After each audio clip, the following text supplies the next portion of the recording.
Hi everyone, welcome back to my channel. ఈరోజు morning breakfast ఏం చేసుకోవాలని ఆలోచిస్తుంటే నైట్ వచ్చేటప్పుడు అక్క వాళ్ళు మొక్కజొన్న కంకులు తెచ్చారు. వీటిని గారెలుగా చేసుకుంటే బాగుంటుంది అనేసి గారెలకైతే ప్రిపేర్ చేసుకున్నాము. కొంచెం ముదిరిన గింజలు అయితేనే గారెలకు టేస్టీగా ఉంటుందనేసి ఇవి తీసుకున్నాము మేము. అలాగే ఈ గారెలు ఎలా చేయాలి ఏంటి అనేది నేను వీడియో మొత్తం మీకు షేర్ చేయబోతున్నాను, చూడండి. ఈ మొక్కజొన్న వాటిని మిక్సీ పట్టుకోవాలి. బడతగా పట్టుకోవాలి, మరీ మెత్తగా పట్టుకోకూడదు. వీటిలోకి అలాగే ఒక కప్పుడు ఆనియన్స్ కావాలి, అలాగే కొంచెం కరివేపాకు, పుదీనా, అలాగే ఒక 10 వరకు పచ్చిమిర్చిని సన్నగా కట్ చేసుకోవాలి. అండ్ అలాగే మిక్సీ పట్టుకోవాలి. వీటిని మిక్సీ పట్టుకున్న తర్వాత ఏదైతే మొక్కజొన్నని మనం మిక్సీ పట్టుకున్నామో అందులో ఇది మొత్తం వేసి మంచిగా మిక్స్ చేసుకోవాలి, మొత్తం కలిసిపోయేలా. అలాగే కొత్తిమీర వేసుకోవాలి. ఇంక ఇందులోనే ఒక చెంచాడు ధనియాల పొడి, అలాగే మనం కట్ చేసి పెట్టుకున్న ఆనియన్స్ ఉన్నాయి కదా, ఆ ఆనియన్స్ కూడా ఇందులోనే మిక్స్ చేసుకోవాలి.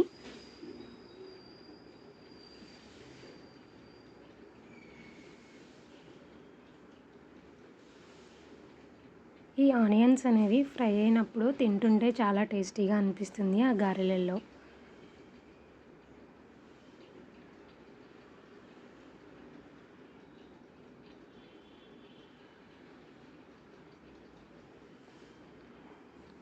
ఎక్కువగానే వేసుకోవాలి, మినిమం ఒక 3 ఆనియన్స్ అయితే నేను కట్ చేశాను. సో అందులోనే కొంచెం బియ్యం పిండి వేసుకోవాలి, లైట్గా వేసుకోండి. జస్ట్ ఒక కప్పుడైతే సరిపోతుంది నాకు తెలిసి. తర్వాత కొంచెం జీలకర్ర,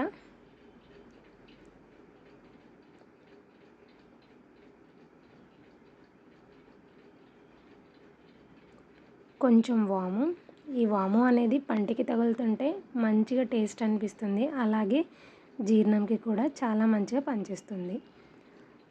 అదేవిధంగా ఒక చెంచాడు సాల్ట్ వేసుకోవాలి. తర్వాత మిక్స్ చేసుకోవాలి. ఈ విధంగా ఎంత బాగా మిక్స్ చేసుకుంటే అంత టేస్టీగా ఉంటుందన్నమాట ఇది. అండ్ ఇప్పుడు స్టవ్ పైన ప్యాన్ పెట్టేసుకొని ఇవి గారెలు అనేవి చేసేసుకుంటే అయిపోతుంది. Thank you for watching. మీకు కావాలంటే ఖచ్చితంగా ఈ విధంగా చేసుకోండి. స్వీట్ కార్న్ని ఉడకబెట్టుకొని అయినా తినొచ్చు, ప్లస్ ఒక బ్రేక్ఫాస్ట్ కావాలి అనుకున్నప్పుడు మాత్రం ఈ విధంగా చేసుకొని తిన్నారంటే చాలా టేస్టీగా ఉంటుంది. చూసారు కదా, రెడీ అయిపోయాయి గారెలు. వావ్, యమ్మీ గారెలు. ఇదేనండి ఫస్ట్. చాలా బాగుంది కదా, నాకైతే చూస్తుంటే త్వరగా తినాలనిపిస్తుంది. మీరు కూడా ఇలాగే చేసుకొని బ్రేక్ఫాస్ట్ని కంప్లీట్ చేసుకోండి హాయిగా. సో ఇదేనండి ఈరోజు మా బ్రేక్ఫాస్ట్. ఇంకా కంప్లీట్ అయిపోయింది చేయడం అయితే, ఇంకా తినేయడం ఒకటే మిగిలింది. నాకైతే ఎప్పుడు తినాలా అనిపిస్తుంది. Thank you for watching. మరిన్ని వీడియోస్ కోసం మన ఛానల్ని సబ్స్క్రైబ్ చేసుకోండి.